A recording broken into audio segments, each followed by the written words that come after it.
How's it going, guys? Sorry for starting late. My apologies.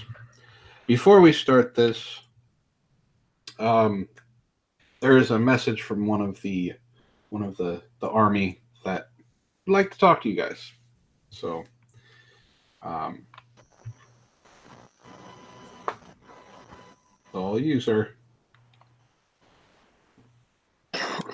All right, hey everyone. I'm Anti-Hero. I play Zach, Drake, and Shade. I do it very badly. I know. Feel free to throw some shade in the chat. Puns. Um, Ah, so lately, you guys have been seeing a GoFundMe link be spammed across your Twitter, spammed across your chats, and show up in probably the most unlikely places. That GoFundMe link is usually connected to me, specifically to not be homeless. So I do, just to clarify, I mean, I do have a job. I'm finally getting some more hours in there, but unfortunately, it's not enough to take care of where I live. See, I live in Massachusetts, South Docks. For those of you who don't know, New England and the East Coast are ridiculously difficult to afford any kind of housing in. The job market is awful. And while minimum wage is definitely higher than a lot of other places, it's nowhere near where it really needs to be to live out here. And that's telling you that after living off ramen and stuff like that, and being in places in some really serious shitholes before. Um, Basically, for backstory, and I'm sorry, I'm not good at shilling myself because, frankly, guys, I hate having to do this entirely. But just backstory for you, I live in a house with family that is not appreciative of my personal beliefs. They are radical evangelical Christians. And unfortunately, we're at the point now where we're rapidly becoming estranged. Um, I was informed about a month and a half ago or so that they were moving. I was not welcome to come along. My money was not good enough. That I would need to find my own place. Um, I've tried to get a couple different other jobs and whatnot, but again, like I said, the job market's just not doing that great. And because I was living mostly paycheck to paycheck to begin with, I don't really have anything saved up. Now, some people have donated, and that's been fantastic, and I'm really fucking thankful for everybody who's given money so far. I'm ridiculously thankful to those who have tweeted my stuff out, who have retweeted it, who have shilled me and whatnot, and that's amazing. I'm not trying to discount what y'all are doing, but on the same token, I've got about 2 weeks or so before I am going to be, in fact, homeless for a little while. And I would prefer not to do that. I've been in some really, really rough spots before, and homelessness is not one of them I would like to go through. So any help you could give would be thoroughly appreciated.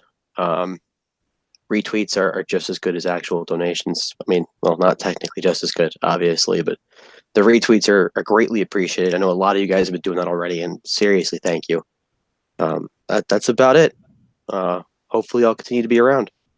For those of you who have donated, um, I hope that the performances I put on here and in other places will be worth the money you have given me.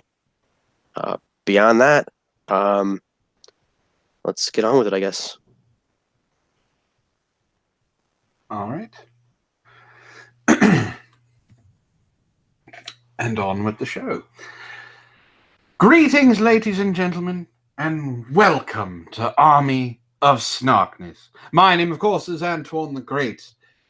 Welcome to the show. Now, before I get too far, let me introduce my co-hosts.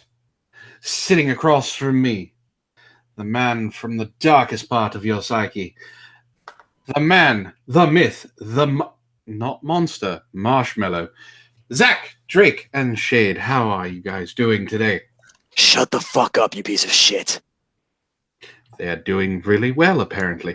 And on my left, if you've ever wanted to meet Death and understood that Death rides a white horse, you'd be wrong. She actually drives a Shelby. She can play a mean guitar solo and is one of the last riders of the apocalypse. Death. Sarah, how's it going? hello, Antoine. Already making friends with Shade, I see. Well, I mean, he's kind of been gone all week, so I've been alone in the hideout without anything blowing up or running amok. And, I've been rather bored. So it's, I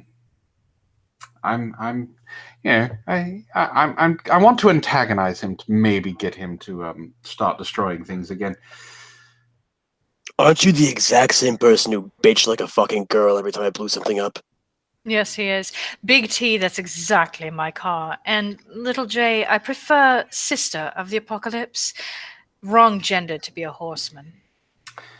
The reason I was upset that you were blowing things up before is because you were blowing things up with the broadcast equipment.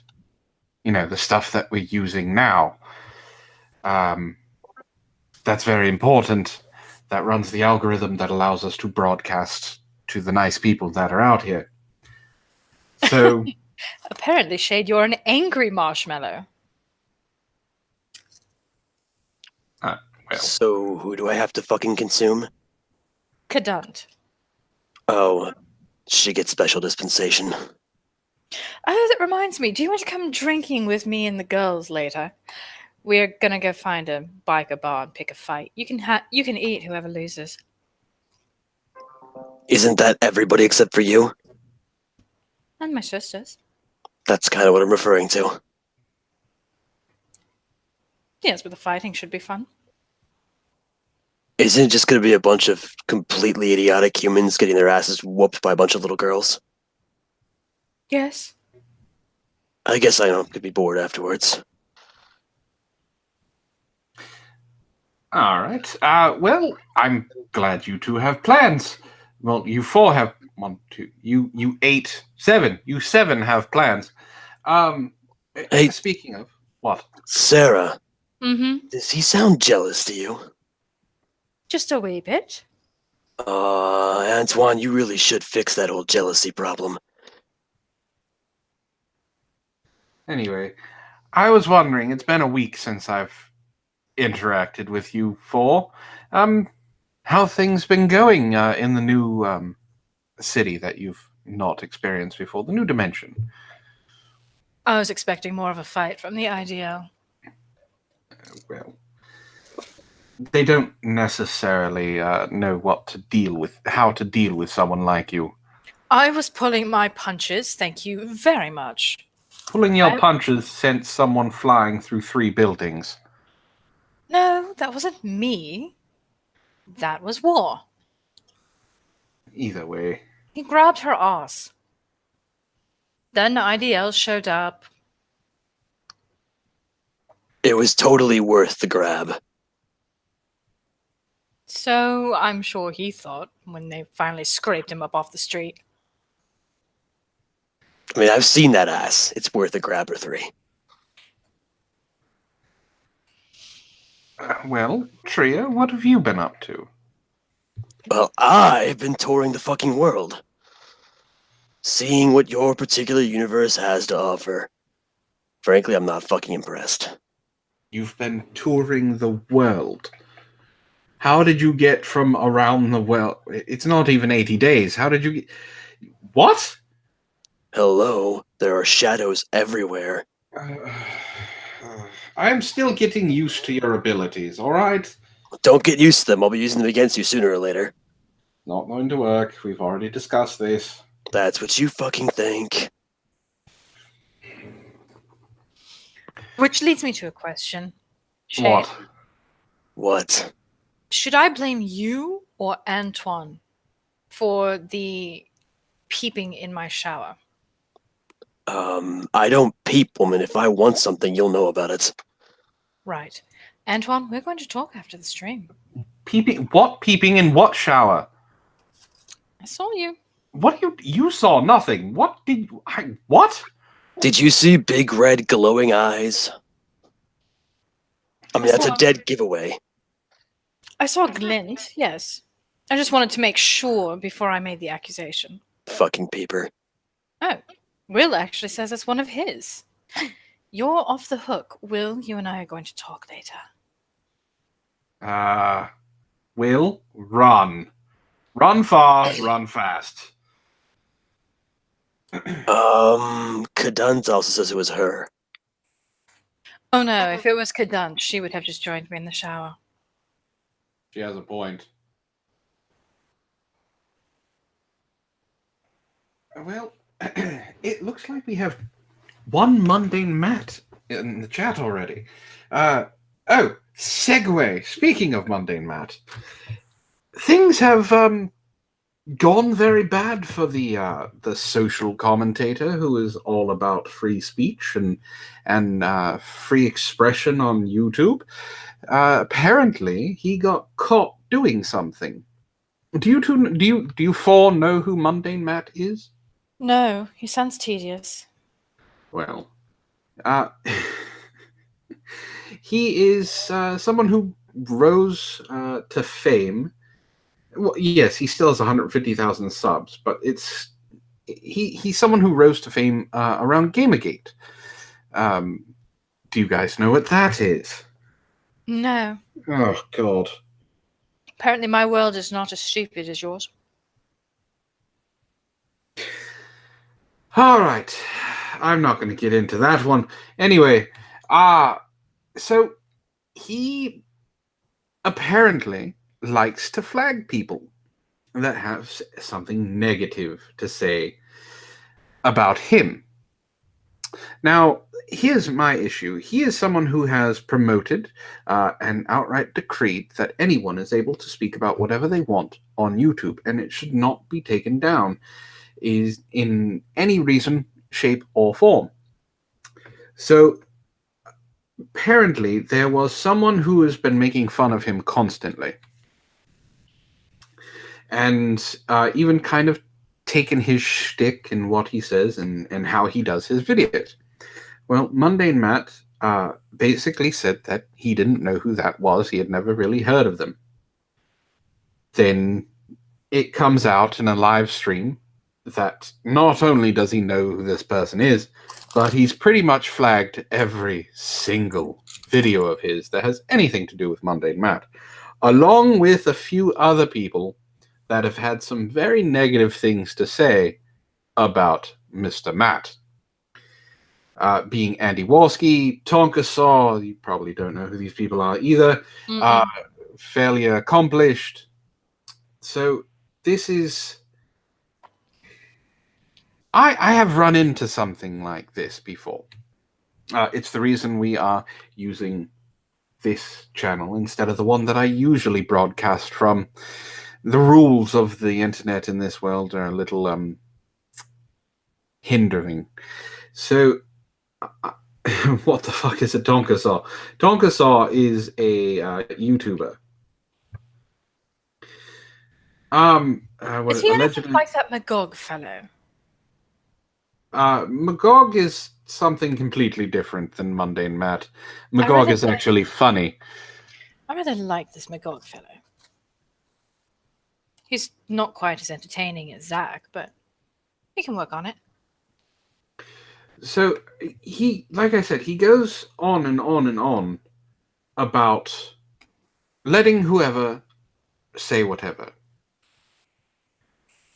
Now, as I said, I've run into this. It's why I can't stream on the channel that I normally stream from. Because someone decided that they didn't like what I had said about them and flagged my video for harassment.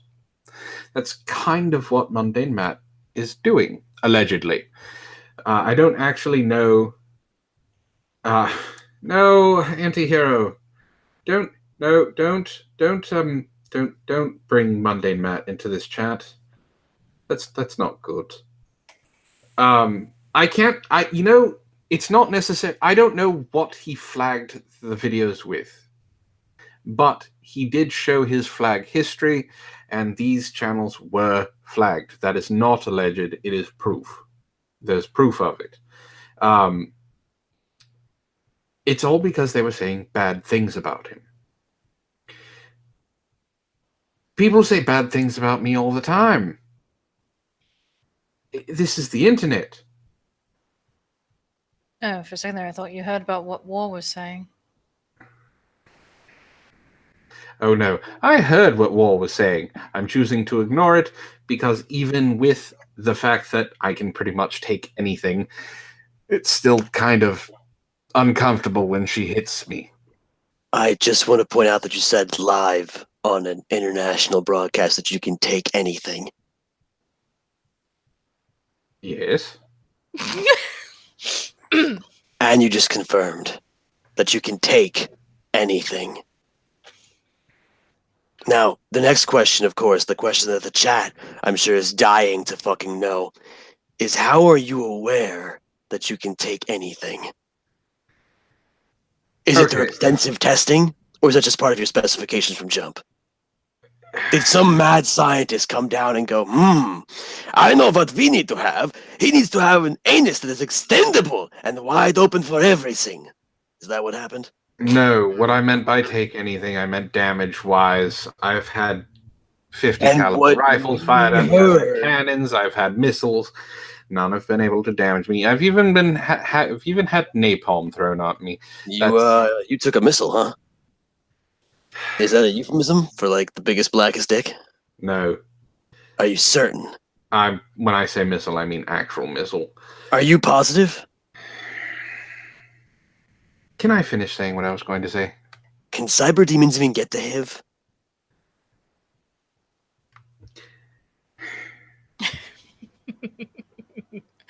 So you can take cannons, huh?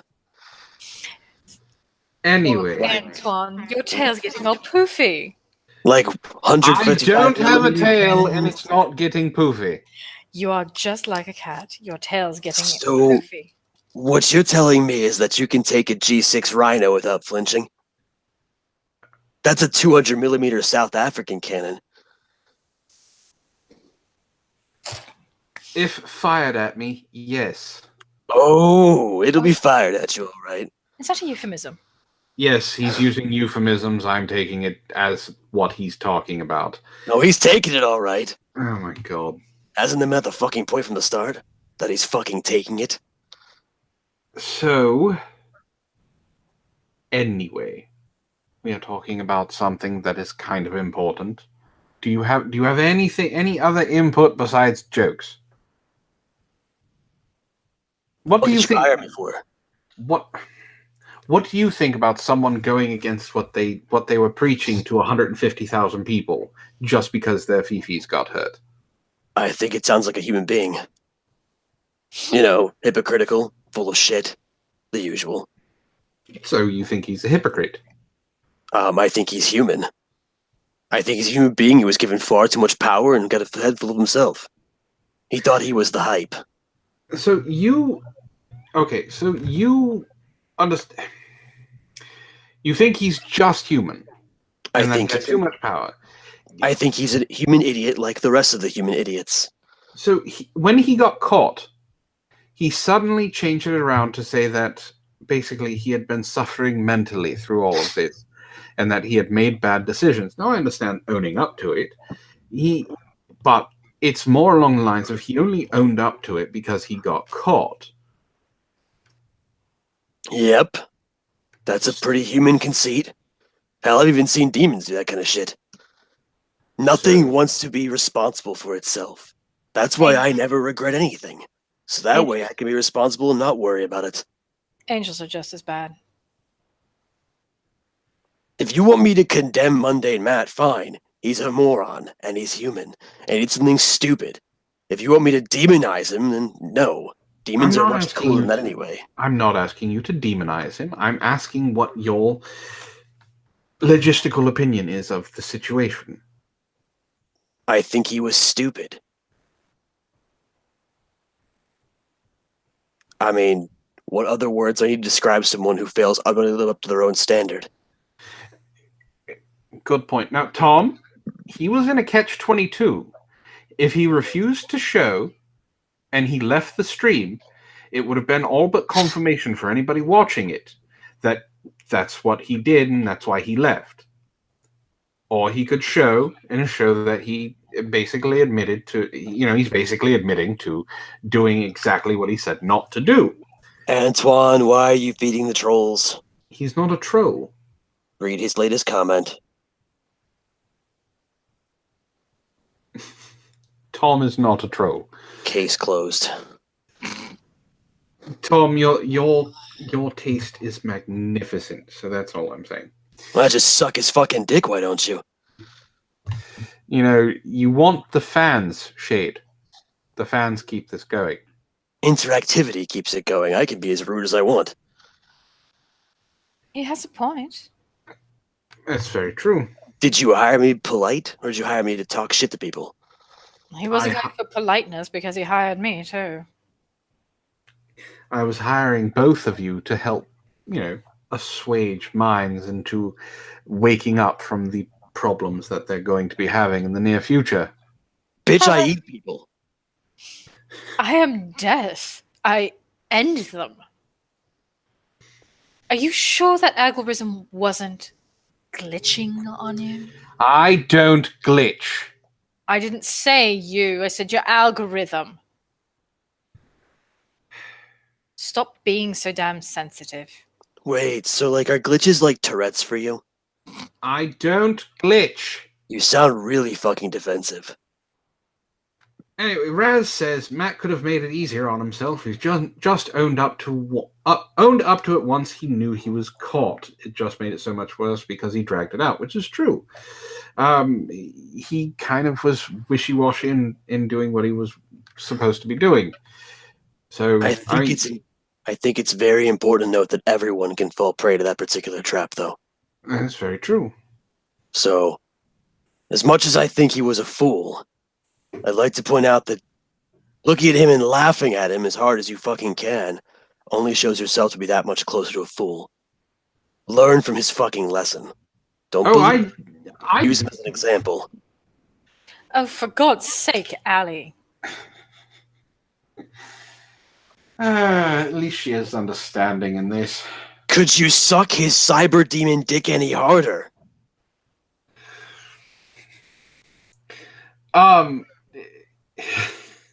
Really quick. Tom, whatever you be nice to Kadant, because I think I have an idea of what you guys are talking about. Be nice to her and give her the best price possible.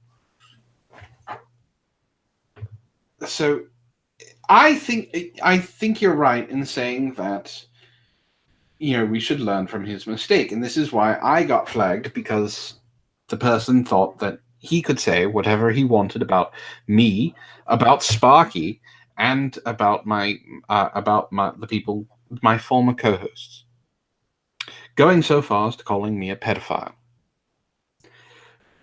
When I responded, he flagged the video. So I didn't care that he said it. I did care that he said it. That's why I responded. But I didn't care that it was out there that he said it. I didn't flag his things.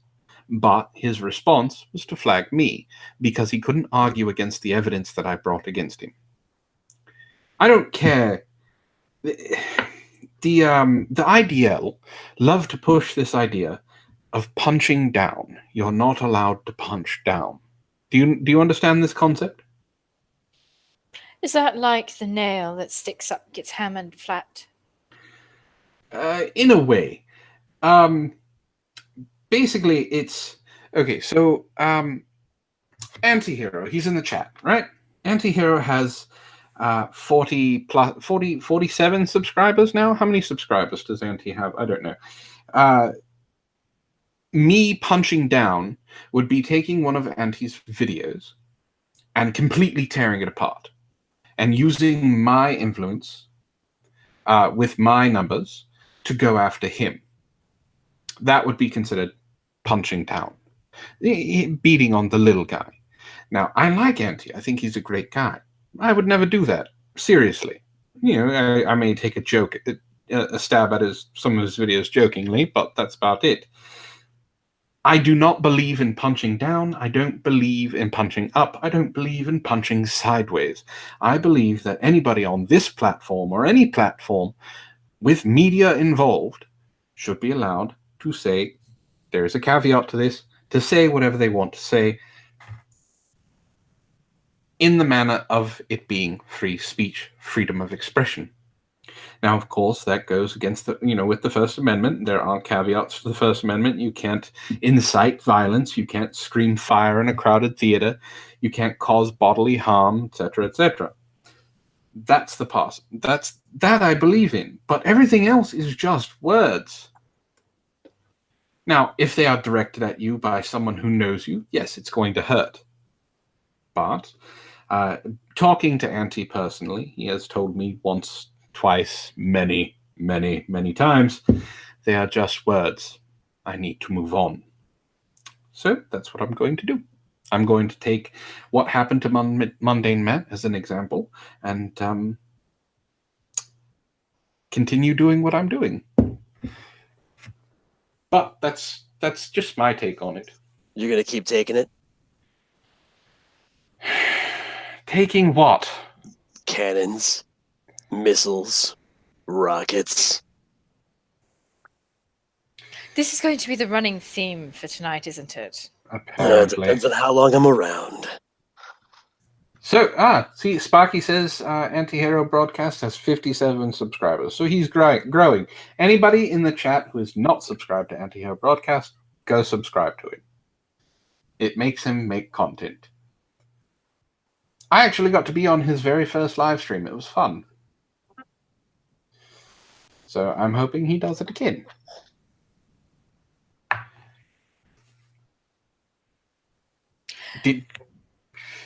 Did you two happen to do anything? You four happen to do anything interesting or run across anything interesting that you might want to entertain the chat with? I'm looking at getting a new car. You have a Shelby. Why do you need a new car? Why do I have to only have one?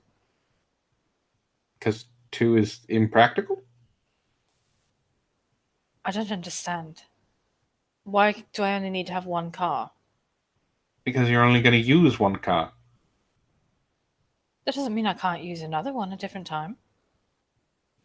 Yes, but then... Anyway.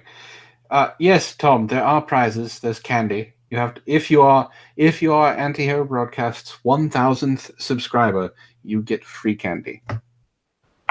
What kind of candy? Whatever candy he wants. Who the fuck is handing out free candy?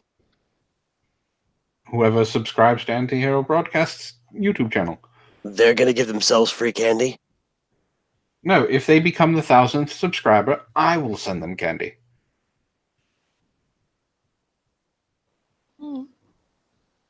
I wouldn't trust that at all if I were you, chat.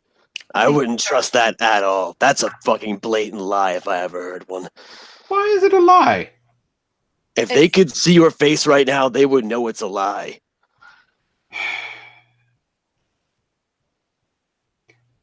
My face looks nothing different than what it always looks like. Which is always a lie. You don't exactly have the most trustworthy face, no. And You have soul-destroying eyes and giant fangs, always in a perpetual grin. Do you really think for a brief fucking moment anyone would trust you with anything? You two do. No, we don't. You're here. We have a healthy respect for what's going on. That's about it. And we're bored. We need something to do. No, I do not promise pirate ships to people. Zach and I have a deal going. And bullshit. Did you not hear what happened? I promised him a pirate hat. Dragonath made him a space pirate ship. That reminds me, when are we going on our first adventure? I don't know, whenever the fuck he decides to take off. He's still looking for people to help drive the ship. I really can't help with that. He could always talk to Plague. She used to be a pilot. I'm not sure he wants something called Plague on the pirate ship. She can control it. Yeah, that's what they all fucking say, and then PMS starts. Ooh, I'm gonna back away from that conversation really quickly. As if we would lose that kind of control. Besides, it's not something we have to deal with. There is a reason every 28 days some shit breaks out somewhere. Because humans are filthy, disgusting creatures. Because the horsemen of the apocalypse are the horse bitches of the apocalypse. That's why. Oh, I like that. And every 28 fucking days, one of them, at the very least, if not all of them, because women cycle together, every 28 days, it's fucking Shark Week for the horse bitches. No. There's don't fucking blood everywhere, and the only thing they can think of is, how can I share my misery? No. being the Sisters of the Apocalypse, we don't have to deal with that anymore. It's probably the Yeah, best but part of this job. But being the horse bitches of the apocalypse means that you indulge in it anyway. No, we don't. Prove it. How do you want me to prove it? Do you want me to Well- let you know when the calendar hits the right date? I can think of a couple different ways. It would involve a long-term study. He is a vampire. It would involve a long-term study in which daily physical examinations for at least 2 months. I see. I promise to be worth your time. Let him give Famine a physical. Famine's Talking about wife would kill him. giving a physical to someone who can never be fully satisfied. This sounds like a fun challenge. Well, there you go. I'll pass it on. Let her know. I will set you up with a little exam room in the hideout. Where you can do whatever you want. In there. It's not the same one you practice taking it in, is it? Anyway, Sarah, did you have something you wanted to talk about?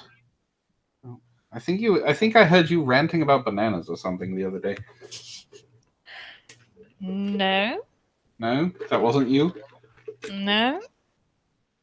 I absolutely did not throw away the banana in the kitchen this morning. You know, I was going to eat that. And Why did you throw it away? because I ate a couple bites out of it and I didn't like it. It's a banana. Yes, it's disgusting. They're It's not gross. They It's are not gross. disgusting. Thank you, Zach. They're yellow, and they're shaped like penises, and they taste awful, and their texture is all mushy-gushy. Exactly. I mean, I in don't a approve. banana, you can't even put it in a banana split and make it better. I mean, you put 3 scoops of ice cream on it, all the toppings you want. It's still a disgusting banana. You're just And it gonna looks like a hide dick. it. I And know, it looks like a dick. and it's not even a good imitation of a dick. I mean, I don't really think there are any good imitations of a penis, but, you know, as far as phallic imagery goes, that's right up there. Eh, It's disgusting. I wanted to see if the local bananas were better than the ones back home. Nope. And no, they really aren't. They're gross. When I was human, I had to live in a place for a while where sugar was very scarce. And one time I was like, oh, look, chocolate chip cookies. And so I went to go have one. And it turned out that they were, in fact, chocolate chip cookies, but because there was no sugar, they were sweetened with banana. Oh, that's awful. This ruined everything. Yeah, but then it's just a chocolate-covered banana. What the fuck is wrong with you? A chocolate-covered banana is delicious. Are we back on your biggest, blackest dick fetish again? No, this has nothing to do... Why would you ruin chocolate with a banana? Because it tastes good. It does not.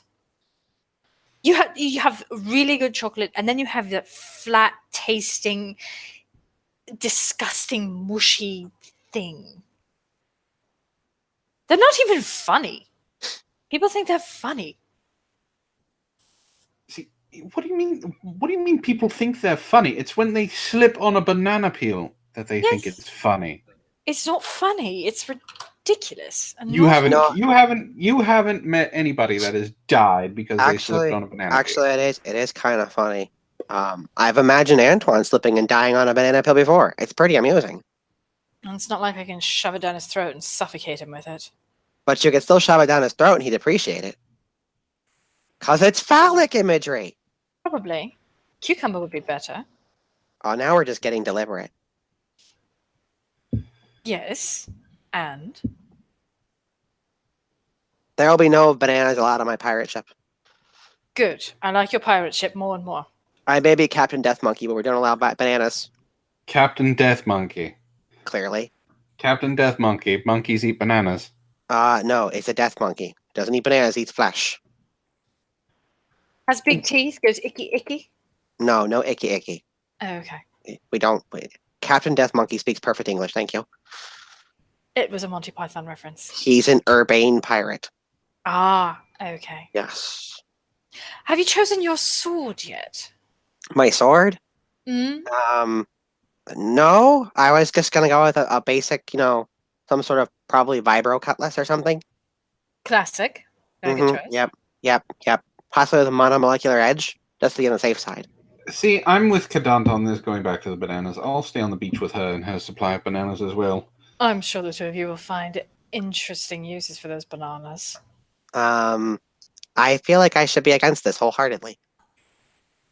Yes, but she's got bananas. Yes, but I don't think she wants to share them with you. Well, you don't like bananas. I do. Yeah, which is why she can have them all. No, I'll just, hang out with her on the beach while she's in her bikini. I've never felt Helping rage her. before until now. Helping her, eat her Absolute banana. rage. Utter, total rage.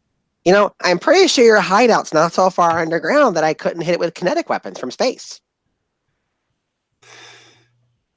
Don't do that. Dragonath, I'm gonna need more specs on the weapons layout. Hurry up on that.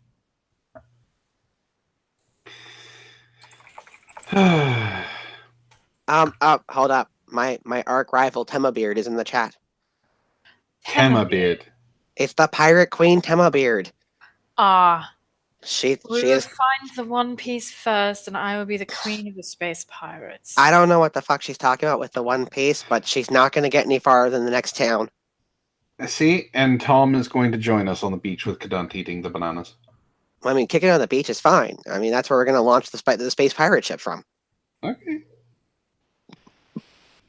At least he's smart about the whole banana thing. Fuck bananas. No, I think that's Antoine's plan tonight. Oh, she went there. She did. All right. What are you going Fine. to do? Tell me about this. If I hit the button, that'll make you go away. Fine. The girls and I will just go and have fun in the hangout. No. The last time that happened, what was it, Wednesday? What? No, I don't understand how I don't understand how you got the entire left side of the hideout on fire, especially since there are things in that part of the hideout that is not flammable, but you burned part of Captain Death Monkey's ship. We fixed it. Better than before, too. Mm-hmm. Apparently, when Death builds weapons of war, they come out really well. It is death. And I'm just war saying. help. Yep. I mean, it came out pretty nicely. I did not realize I could drop kinetic weapons so very efficiently.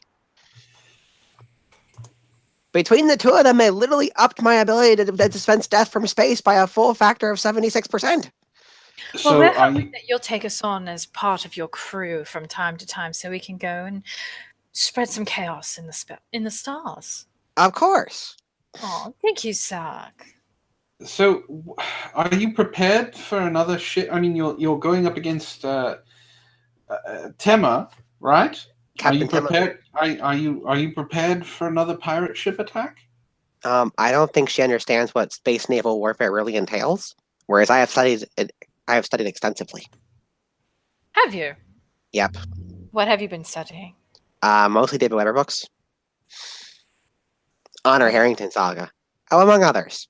Also, a lot of space warfare treatises done by the Space Force. Okay. They're untested, but their theories seem sound. Razra says, who the fuck is giving Caboose orbital kinetic weapons? That would be me and my sisters. And Dragonath. And Dragonath provided the ship. It's a very nice ship, from what I've seen. I think you're frightening your competition away. I mean, if she's smart, she'll join with me instead of being against me. Kadant says she's going to be on Tema's ship with bananas, coconuts, and a bikini. Ugh, coconuts are disgusting. What is wrong with coconuts? Other than the fact that it's grainy and flat sweet, and even the coconut milk is bleh.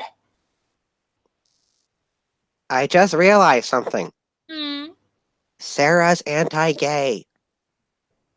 What? She hates fruits. No, just those two. For most fruits, I like them. Okay, so she just dislikes certain kinds of fruits. The really flashy ones and the really hairy ones. Apparently, yes. So you dislike bears and you dislike people with large penises who are gay.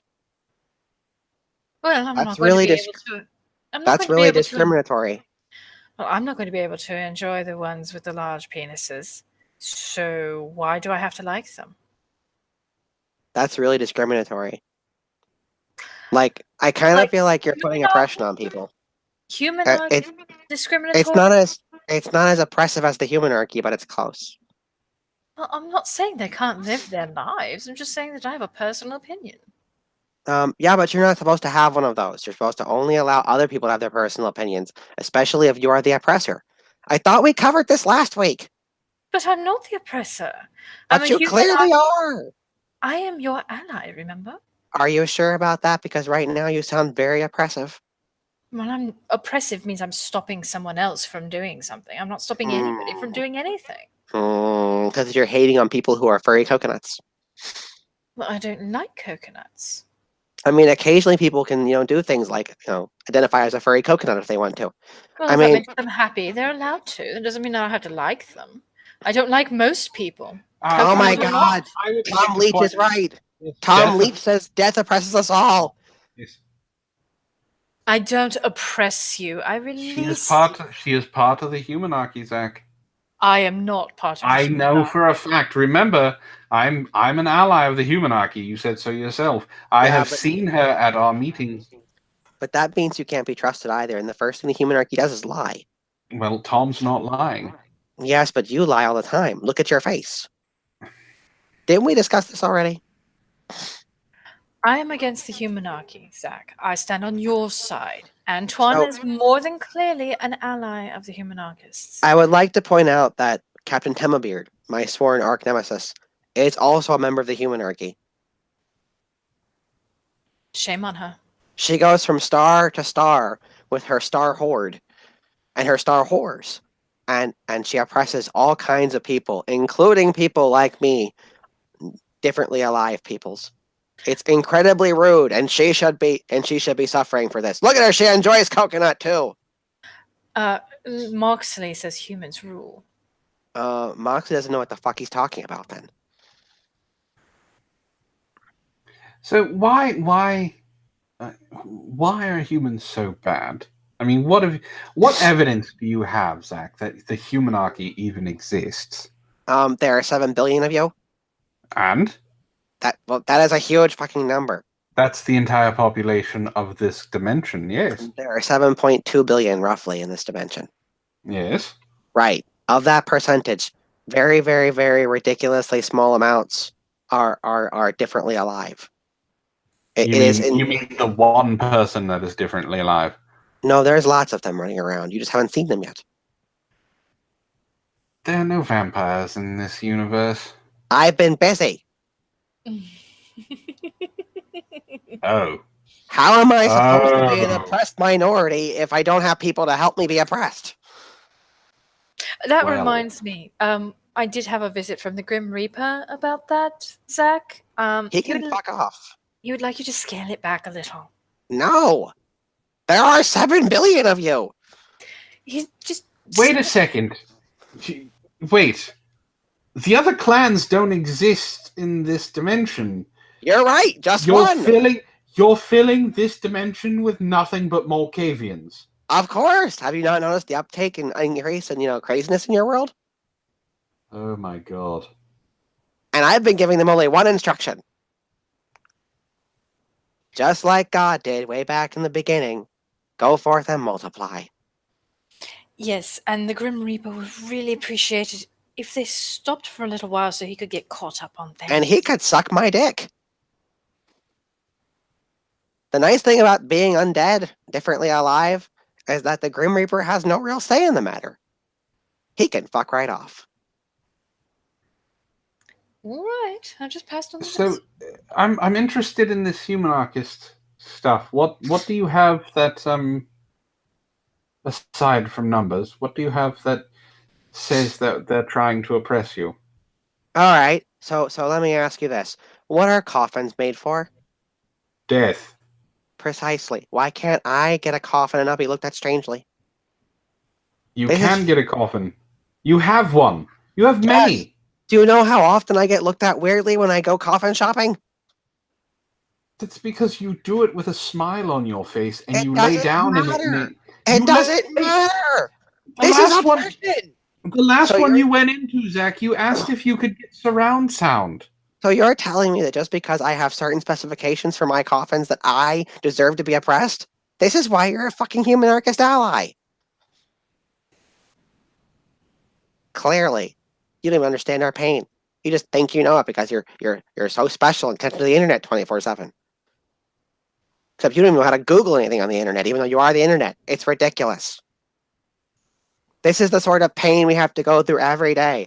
Our lifestyle has special requirements that set us apart from the rest of humanity, and we should be recognized for how nice we are. You And I'm are very upset. eating and killing humans. We are not eating anyone. We are simply draining away some of their non-essential fluids. And turning them into you, which is, making them part of the... We the are mon- liberating from the oppressive clutches of the human anarchist doctrine. Antoine, if you're worried about the Malkavians taking over this world, why don't you just go back and get a couple of the other clans and set them loose? It's actually not a bad idea. Yes, I know. And it should be very entertaining to watch. Yes, but then they have this stupid masquerade thing, and Oh no, we're getting rid of that here.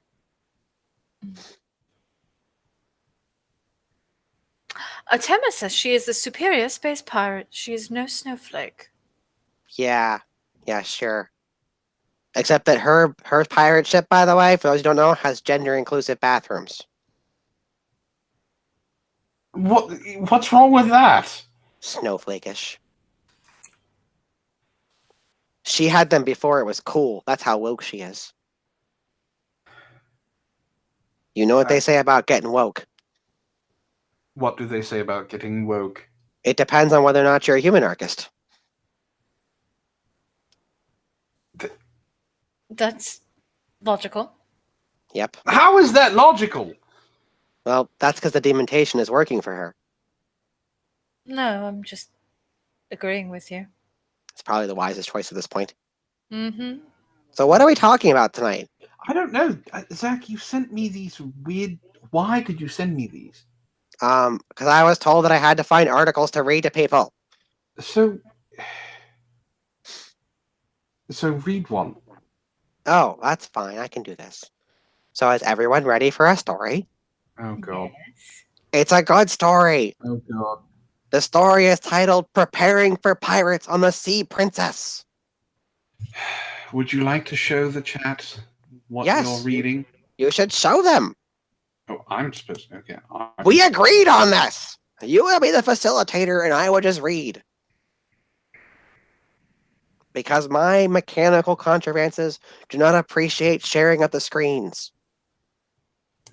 That's very rude. They get upset. I'm I sure- told Sparky to fix it, and he was like, I can't.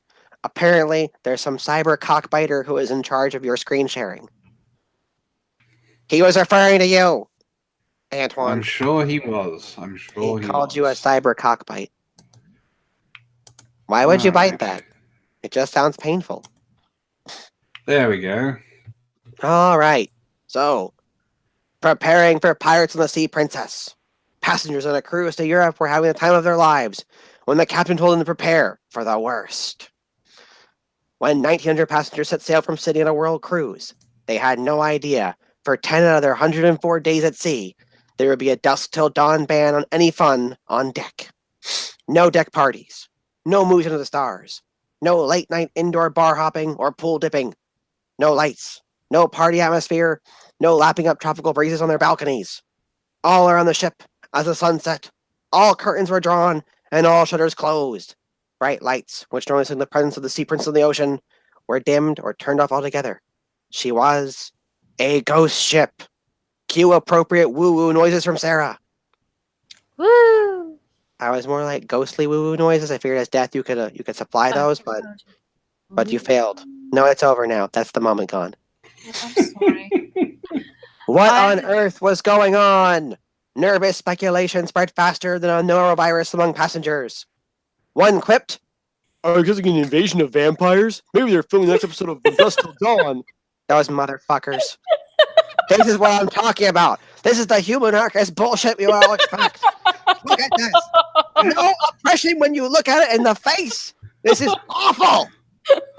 They were asking about filming a show about vampires. Then the mood darkened, like Antoine and his fetishes, and terrorist rumors began. How they uncovered a plot to blow up the ship. Anything about my fetishes? It involves the biggest, blackest dick we've covered this. The answer was not quite so sinister, but it was serious. Captain Gennaro Arma addressed the ship. He apologized for alarming passengers. However, the threat, he said, was real, and the ship must be prepared for a pirate attack. Dun dun dun. We were on the first leg of a world cruise to Dubai. We stopped at Melbourne and Fremantle for heading to Colombo, the capital of Sri Lanka, and then Dubai. For 10 days, we traveled through an area where the risk of piracy is high. The Indian Ocean, the Arabian Sea, the Gulf of Aden, and the Suez Canal. Now I knew they'd been playing a documentary on our cabin TVs about piracy in the high seas. They were getting us ready for what was to come, gently reminding us that piracy is still a problem. In fact, it's a growing problem. It doesn't hit the headlines nearly as much as it used to lately. Suddenly, all the snippets of information... It's the peg legs that tend to throw people. You would know all about peg legs, wouldn't you? What is that supposed to fucking mean? They're big pieces of wood. That's And we know the how term much you like peg big leg. pieces. And we know how much you like wood. Give up, Antoine. The gay jokes are flying thick and fast tonight, just like Antoine's Saturday evening. The worst area known for piracy is off the coast of Somalia, what they call a failed state. I'm going to let that joke go by. One of the poorest and the most violent countries in the world with no government or infrastructure. Pirates operate from small skiffs. They're armed with guns and ladders to board ships. Their boats are small but fast and hide behind bigger ships. This would be true for all of your maritime naval pirates. It is not true for space pirates. I don't hide behind a bigger ship. I am the bigger ship. If captured, cargo and crew are taken back to Somalia waters and often held for ransom. Torture of crew is common. Generally, ships are kept for 4 to 6 months, but one ship is kept for 12 months. This was really serious, and now the nighttime ban on outdoor entertainment did not seem like such a hardship. It's a hardship on ship. Oh my goodness. Bump. The captain announced that as well as a Dusk Till Dawn blockout, as part of the preparations, we would have a compulsory pirate drill. No, we were not dressed up yet for another cruise ship theme night, which is depressing. This was the real thing. We had to know what to do in case pirates attack. We had to be prepared for evasive action. Passengers nervous equipped, they knew what to do. They'd seen the movie Captain Phillips. You know, the one where the guy goes, "I'm the captain now," which is true. I am the captain now. I never saw that movie. But despite a happy ending for the captain in the movie, the whole process did not pan out so well for everyone aboard the ship. It was made very clear to the Sea Princess very quickly. This pirate threat was not something to be joked about. No fun aboard the pirate vessels. Any remaining smirks? Are you going to? Zach, I have a question. Are you going to interrupt me again? Yes. Are you going to? Are you going to? Are you talking over me? Are you going to have you fun? Humanist piece of shit!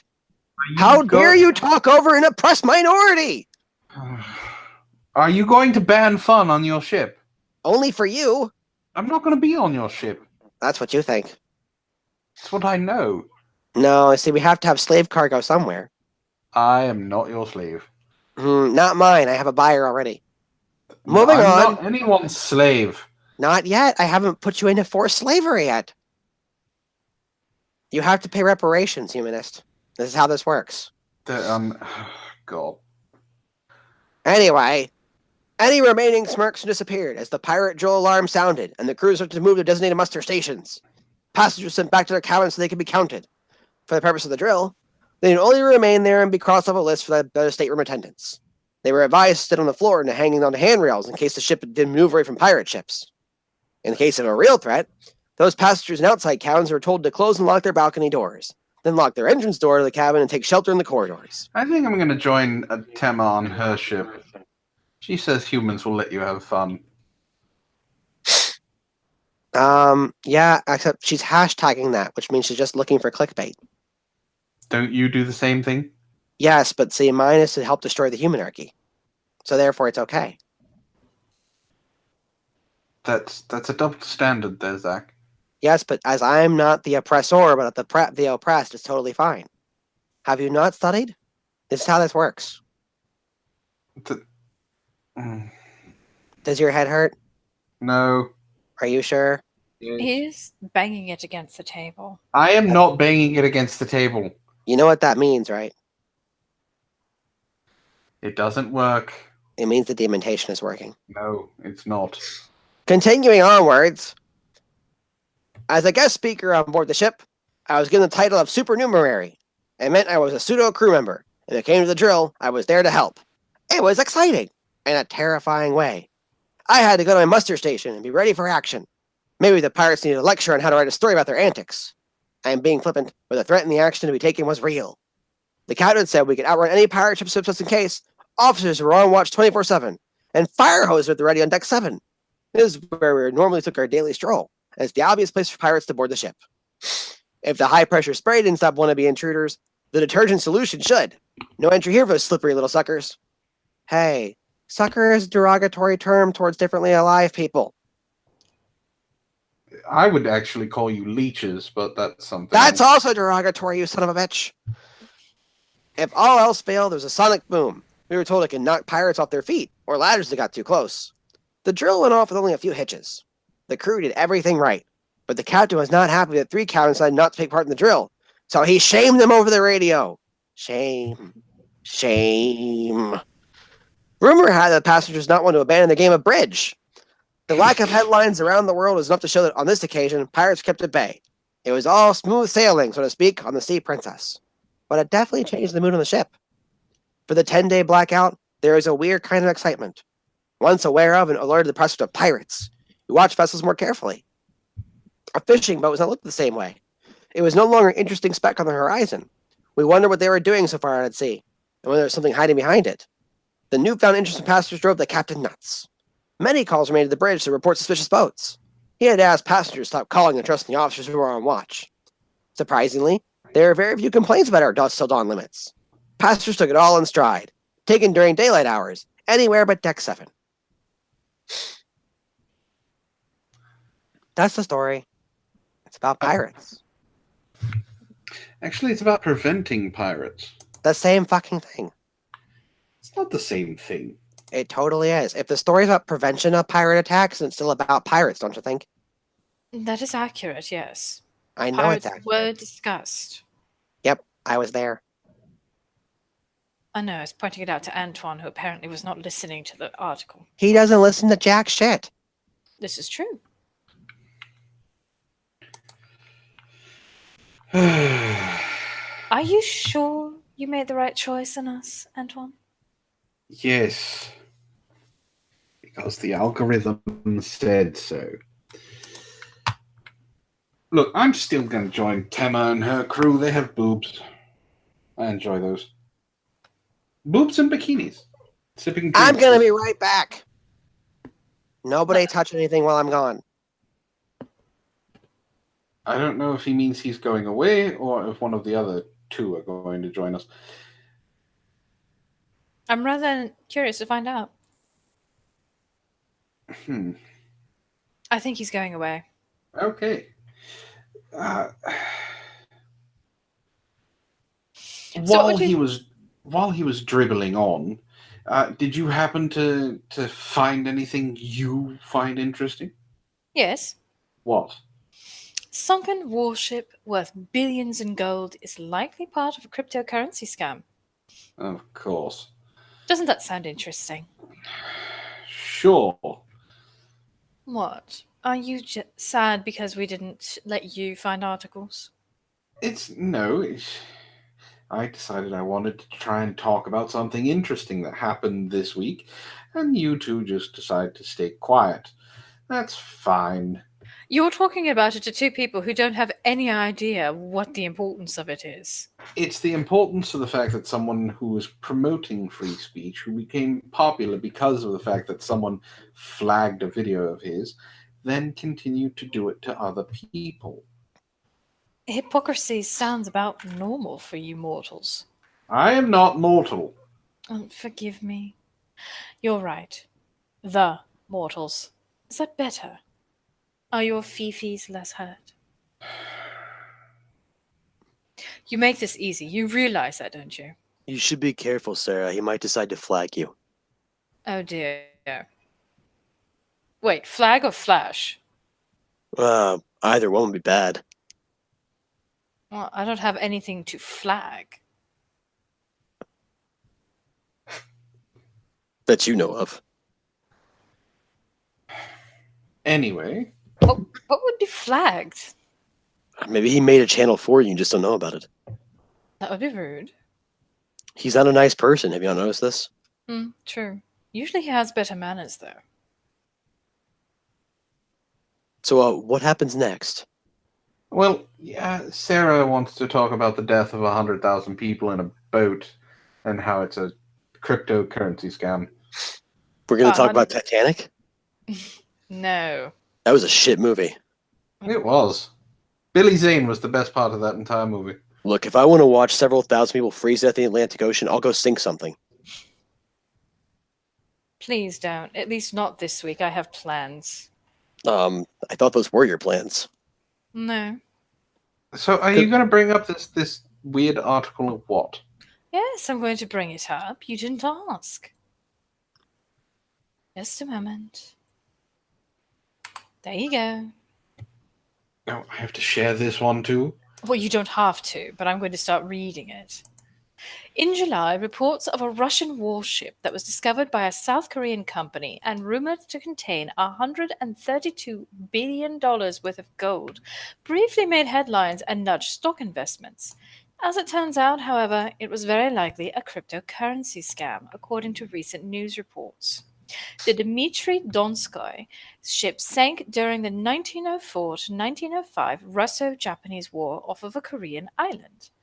Over the years, rumors emerged that the ship contained lost treasure.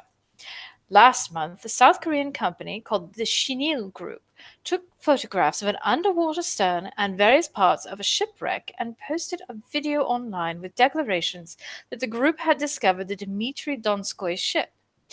Better yet, company representatives said, they had seen a treasure box on board, according to Gizmodo. The company further announced plans to apply for salvage rights from the South Korean Ministry of Oceans and Fishery. Officials and other experts were leery of the company's claims from the start, and it turns out rightly so. At a July 26 news conference, the president of the company, Choi Yong-seok, said there is no way to tell if there is actually gold on board, and the company had made such claims based on media reports and speculations, according to Gizmodo. To make matters weirder, he said he had become the company's president just a few hours before the conference, and that most of his leadership team had resigned. That's never a good sign. Last week, the Yonhap news agency reported that police had interviewed Choi and the previous president of the company, Ru Seng-mi. The police suspect the company's Singapore-based affiliate attempted to sell investors cryptocurrency based on the proposed value of the shipwreck. The company allegedly told investors that 200 units of cryptocurrency could turn into 10,000 by the end of September, according to the Yonhap news agency. So the shareholders of the Chenille Group, who were to receive portions of the money from the treasure, were actually people who were buying its cryptocurrency. The police suspect this alleged fraud was led by Ru and his brother Ru Seong-jin, who left South Korea in 2014 amid an unrelated allegation of fraud and is thought to be in Vietnam. Authorities requested he be put on the international wanted list, and since then, the company has taken down its YouTube video of the wreckage and its website is down. Sounds awfully guilty to me. So what I'm getting is that we just had a story about pirates, and now you gave us another story about pirates. Yes, that does seem to work out, doesn't it?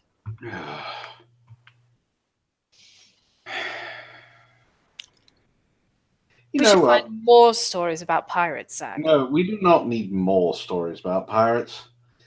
We can talk about stuff in the water, though. I happen to know that I went out this last weekend and I saw 2 movies. Mm.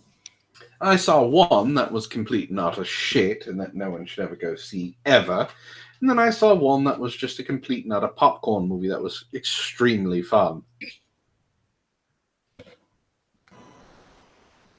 So, both of them were horror movies, and I use that term loosely. One of them was Slender Man. Do you two know who Slender Man is? I've never met him, but I've heard things.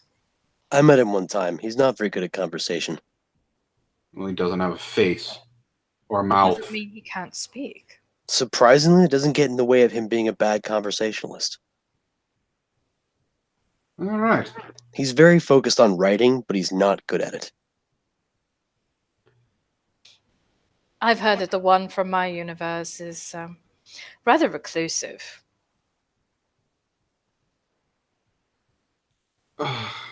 What?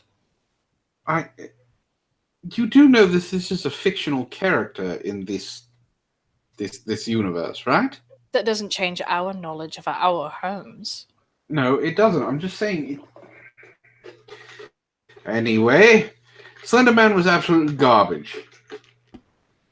Basically, they decided to put it was more akin to like Scooby-Doo mysteries where the Scooby Gang gets killed off. It doesn't explain who Slender Man is. It doesn't have any likable characters whatsoever. But the special effects are garbage. Apparently, no one in that entire movie knows what the fuck a light is. And that is something that I've always questioned about horror movies. Why do they never turn the lights on? I wish I knew. Do you want the technical reason, or do you want the story reason? Both. Give us both. The technical reason, obviously, is that you do less special effects work in the dark. As well as the fact that supposedly things are more frightening in the dark. Now, I'd be much more worried about a monster I see in full daylight, personally. But between the scares and the special effects, those are your technical reasons. The other reason is that supposedly, when people are in the dark and they're afraid and they're not thinking clearly, that's exactly it. They're not thinking clearly. Why reach for a light switch when you're terrified of what's in the room? Because I'd rather see it. That's you. Great. It's not everybody. And that's actually not most humanity either. Most people, when confronted by fear, don't think well. Is that why you get so many people running from you? Mostly. Well, the other movie that was actually fun was The Meg. Talking about the Jason Statham movie. There were actually... I applaud this movie for being what it is. It did not try and rip off Jaws. It did not try and rip off any other shark movie. It did its own thing. And believe it or not, there were actual butt-clencher moments in that movie that you kind of... If you were in the water watching this movie, which is apparently a thing in this universe, they sit in inner tubes and watch Jaws at night. It would probably make you... What? Why on earth would you do that? It's the thrill. Oh, there are better ways to get a thrill. Well, yes. Stepping in front of a car and then diving out of the way is another good one. But it's basically... there were these moments that you really kind of were like, nope, that's never going to be me. That's... I don't want anything to do with that. It was highly entertaining.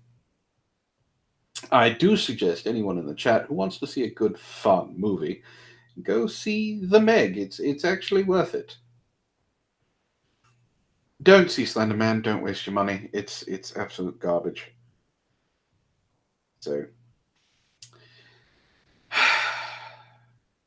That's pretty much what all I've done this week. I've been planning a heist that I've been trying to get you guys involved in, but you've been gone. You know, you did give us phones. You can call us. I have. I haven't gotten a single call. That's because... Look, you see this button right here? This is why you haven't heard anything, because you have every noise muted on silent, not even vibration function. Do you see this number where it says 12 missed calls? Oh, that's you? I thought it was a telemarketer.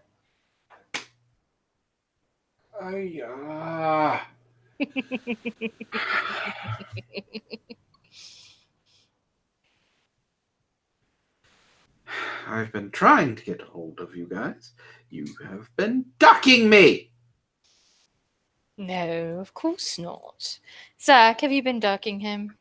Well, Trey? Zach's not here right now, but ducking would imply that I actually paid attention to the phone when it rang.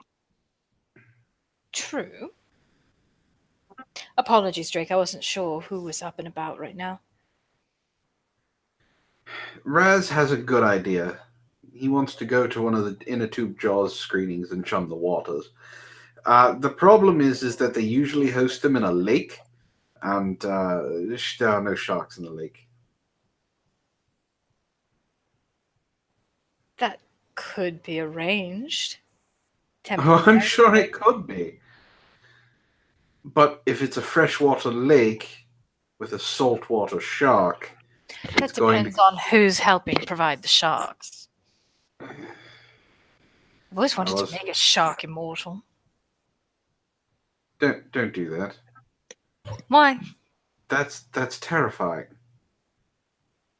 We are trying to change their minds, not scare them into hiding in their houses.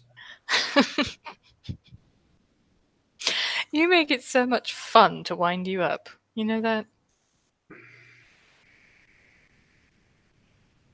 Oh, his tail's getting all poofy again, Drake. I don't have a tail and it's not getting poofy.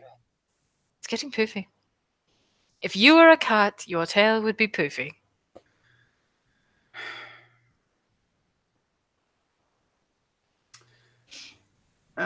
Drake, Zach sent me 2 other things. Would you like to read one of them? I can read a little bit of one. It's a fairly long article, and I don't feel like reading all the nonsense. Is it the one with the... Which one is it? The second one or the third one? The white supremacy. That one. Excuse me, please. Oh, look! Poof Twan and Cat Twan. Yes, accurate. Very nice, Razriel and Cadant.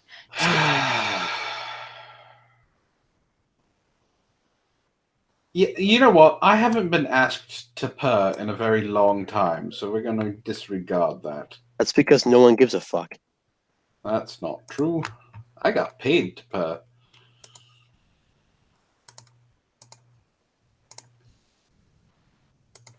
All right, there you go. I mean, I suppose. All right. All those Bigfoot erotica jokes are helping normalize white supremacy. House candidate Denver Riggleman should be taken to task, but not for enjoying cryptid porn. The internet has long been a place where we're free to indulge our seediest desires. A playground where letting your freak flag fly isn't just acceptable, but practically expected. But as that space has become more and more integral part of our daily lives, it's also become increasingly common for some of those private explorations and enjoyments to wind up in the public eye. There was that one time Newsweek reporter Kurt Eichenwald tweeted out a photo that revealed he'd been browsing tentacle porn, for example. Or the time Talking Points Memo's Josh Marshall accidentally shared a link from Pornhub. Or the time Ted Cruz's Twitter account liked a tweet containing incest porn. Before we go any further, I'd like to point out that accidentally sharing a link from Pornhub?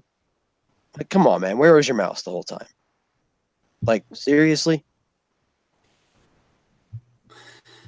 Well, his mouse was in one hand and his other mouse was in the other. Clearly. And now, in the most direct instance of explicit Squatch content... Twan? What the fuck do you mean by Squatch Twan? God damn it, don't. And now, in the most direct instance of explicit content taking over our political conversation, Virginia Democrat Leslie Cockburn, let that name sink in for a minute, Leslie Cockburn, a candidate for the House of Representatives, has brought her opponent's interest in Bigfoot erotica into her campaign rhetoric. On Sunday evening, Cockburn tweeted out a screen cap of one of Denver Riggleman's Instagram posts, noting that his erotic interests were not what we needed on Capitol Hill. I want to let everyone just stare at that image for a minute. Oh, God. Let it burn itself into your retina. Note the rays of light streaming down from Bigfoot's head in the image. Note the powerful body stance, the open arms, the nearly Christ-like posing. Take it all in, folks. Take it all in. Just like Antoine, take all of it in.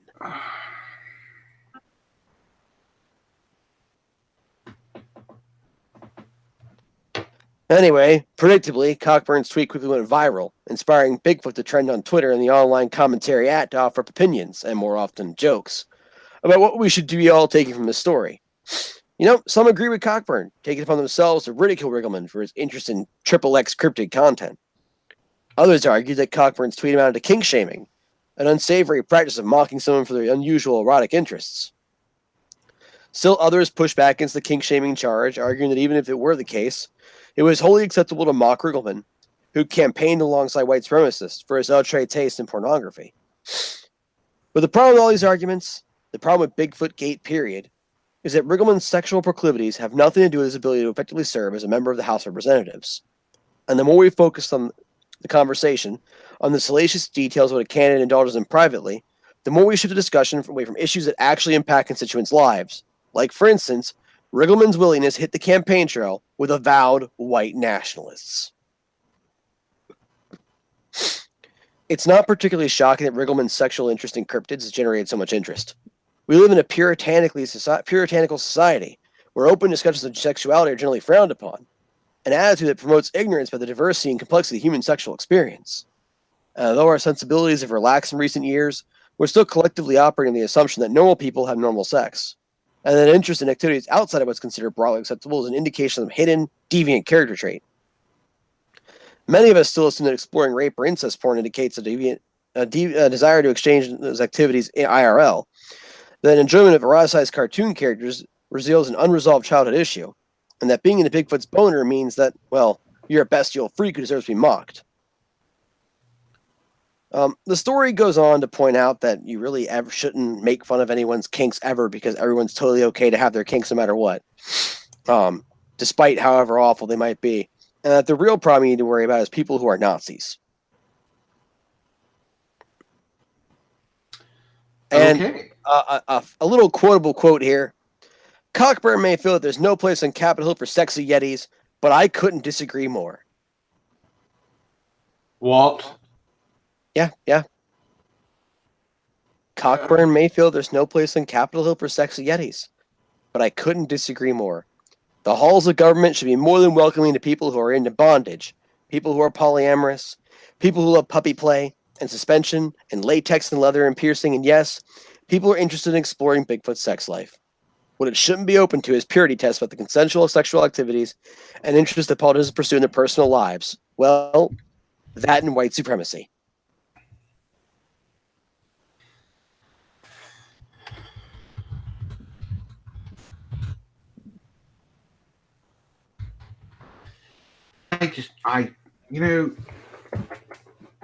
How do you follow something like that? Follow what? Something as stupid as that article. Well, you started talking, so it's a pretty good follow-up so far. I'm glad I could entertain you.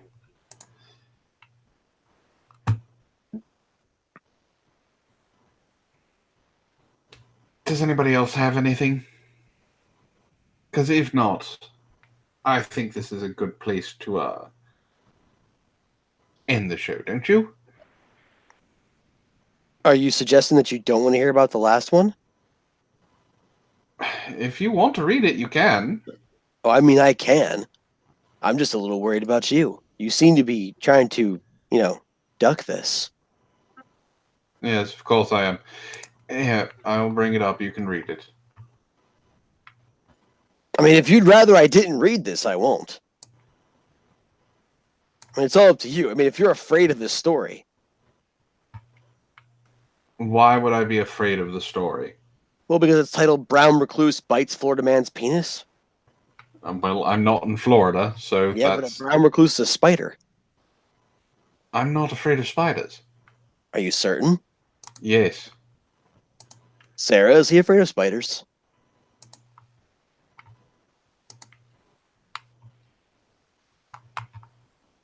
I was totally ignored there. Well, I know where I stand now. Sarah. Did she lose connection in the broadcast booth? I don't know. She's waving at us and pointing to her headset. So she lost connection in the broadcast booth then? More than likely. Well, tell her to take her pants off while we wait. So, the story. Brown recluse bites Florida man's penis. That picture actually I think just shows it all as far as I'm concerned. Michael Yes. Dumfrey of St. Augustine screamed out in pain, completely naked in the comfort of his own home with blinds drawn. A brown recluse spider had just sank its fangs into Dumfrey's penis. The pain was excruciating, he recalls.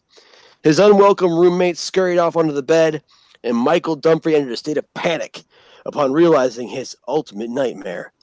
Blood dripped from the puncture site, and Dumfrey knew it was only a matter of time before he went into shock. Unable to drive, he phoned 911 and was rushed immediately to the hospital for treatment. There he remained for 8 days, lucky enough to avoid skin necrosis and surgical intervention. Ouch. Amputation was my biggest fear, said Dumfrey. I'd give up both legs and an arm before my penis, he said. The spider had taken up quarters inside of his fleshlight and perceived Dumfrey's invading penis as a threat. Hello? Hello? Can you hear me now? Yeah, Yes, we can. You're missing. You're missing fleshlight spiders. I'm leaving. I'm not doing that. No. What's wrong with that? No. There was a brown recluse inside of his fleshlight. I am reputed to be notoriously cold and cruel. Even I will not sink to that level. So you're telling me you wouldn't sink your fangs into a man's dick if it threatened you? No. That's just no. So you're telling me the spider's more ruthless than you are? It's a spider. So let me reread this last line so you get the proper image in your head there, Sarah. Oh dear God. The spider had taken up quarters inside of his fleshlight and perceived Dumfrey's invading penis as a threat. God. Michael Dumfrey broke up with his girlfriend a few weeks prior and was enjoying life with his new toy leading up to the incident. Aside from some leftover swelling, everything was back to normal. When asked what he learned from the experience, he had this to say. You really got to be careful where you stick your dick, man. Danger lurks around every corner, I'm telling you. Wise words from a man who knows all too well the potential threat of what lies hidden inside of cozy, dark tunnels. Oh my gosh. Despite the terrifying incident, he remains smitten with his fleshlight and puts the blame squarely on his own shoulders. You just can't neglect something for long periods of time and expect everything to just be hunky-dory when you're ready to be intimate. I should have paid more attention and taken better care of her. Oh my God.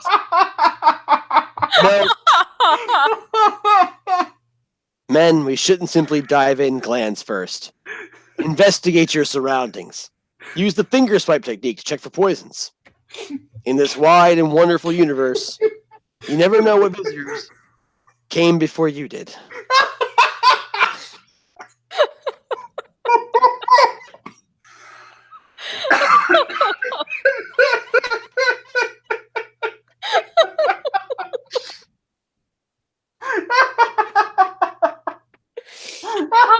that did you improvise, and how much of that was actually in the article? No, that's in the improvised- article. I improvised absolutely none of that. He There was read no it need. word for word. There was no need to improvise. It was all right there in black and white for me to cherish.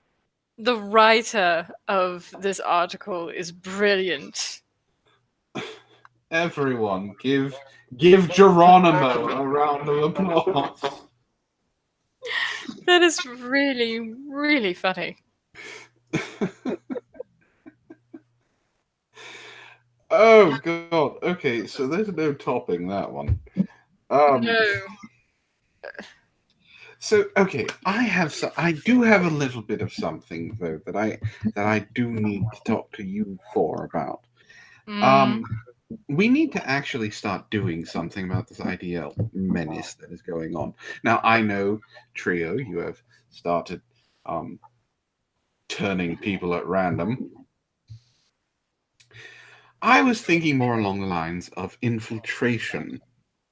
Now, there is, like I said, I've been working on a heist. There is some top secret tech that is, and I'm putting it in quotes that you guys can't see because you're still looking at the screaming man after he got his penis bitten. So there are two buildings that are supposedly housing this tech. What is the tech? Because I'm not going to waste my time stealing something stupid just so that you can have a trophy on your desk. Like last time. I use the hoverboard, thank you very much. Oh my god, why did we get you a goddamn hoverboard? You can't just like instant transmission to the internet or something? No, I don't do that. Why what not? the fuck is wrong with you? It would imagine how much room you would have in the travel benefits. Hold up, Sarah. Sarah. Yes. Big T better be wrong. What did Big T say? Oh. No. He had better be wrong. No, it's not for Sparky's robot penis. He better be 100. If you cannot tell me right now with complete honesty that we are not going to find robo-vibro attachments for your robot boyfriend. If you can't do that... Are you guys going to actually listen? It depends. Are you going to make us go get a vibrator? No, I'm not going to make you go get a vibrator. Cadence as it is, I trust her. As far as I can tell, they are working on teleportation devices. Right. Is it going to teleport your boyfriend's dick inside of you? Because, again, I'm not looking to help your sex life. So I would like you guys to go into... The buildings are close, but they are two separate buildings. It's because one is in... they're trying to teleport between the two buildings. If you guys could, I don't know, get the platforms, bring them back here, maybe we can do something with them. You want us to get multi-ton scientific devices and bring them to you? Not multi-ton. Any prototype is way bulkier than the original, than the actual final product. Yes, I understand that. The platform is about 20 foot by 20 foot. And you want us to bring you the platforms? The hideout is big enough for both of them. Yes, but that's going to be a real pain in the arse to carry back. So bring some henchmen. That's what they're there for. Raz, go with Sarah. Sparky, you can go with the trio. Sparky can carry it by itself. This is the absolute worst plan in the history of plans. Why can't we just bring you the blueprints and destroy their prototypes? Donald Trump's plan to have Mexico pay for a border wall is a better plan than this one. Because I don't know if the buildings are holding the blueprints. Then why don't we go and infiltrate them on a recon mission first? So then do that. Well, why didn't you say so, oh esteemed and powerful, gracious leader? Because my idea is just to go in, grab, and leave. Except you don't even know the layout. Platforms. She's got a point. So bring some henchmen. Yes. Are you aware that when you're doing any sort of infiltrative mission like this one, where you're supposed to go in, sneak and peek, retrieval, that the more people you bring along, the less likely you are to actually succeed in your mission? Not to mention the fact that there is a good chance that none of them have been trained for stealth. None of them have been trained for anything. Our training budget is seriously lacking, and by lacking I mean not existent. Antoine, you need to fix that. Kind of like our health insurance. You don't need health insurance. You're undead and can heal anything that damages you. I'm You made a different promise. alive, and you fucking promised. You made a promise to Zach. I'm not talking to Zach. Ah, I see. Well, I'll be sure to keep that in mind, buddy boy, next time you ask me to do something for you.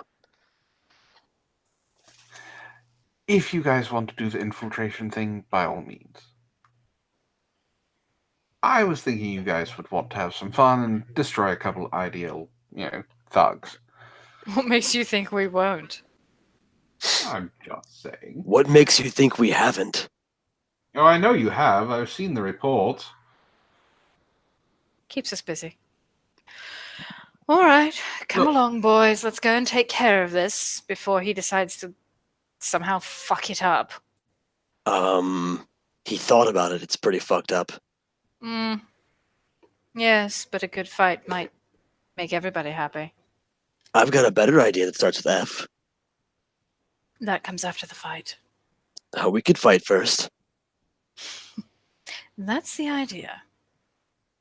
I'll follow you anywhere then. We'll be back later, Antoine. Have a good time by yourself, buddy. Thank you for joining us, ladies and gentlemen. My name, of course, is Antoine the Great. This has been the Army of Snarkness. I was joined by my co-hosts, the trio, and Sarah. Now, as before, if you'd like to subscribe to Antihero Broadcast, go right ahead. You can also follow Ishtar, which is a good friend of ours. She's in the chat. She's on Twitch. Other than that, like, share, subscribe, go torment people all you want, and have some fun with it. Kadant is dropping a couple links in the chat. She's going to spam it until she's tired of it. Antihero's in desperate need. Well, not desperate need, but definitely needs your help. Retweet, donate, do whatever you can. Help him out. He's an awesome person. So thank you very much for joining me, ladies and gentlemen. Thank you for joining us. And we hope you join us next time for Army of Snarkness. Have a good night, everyone.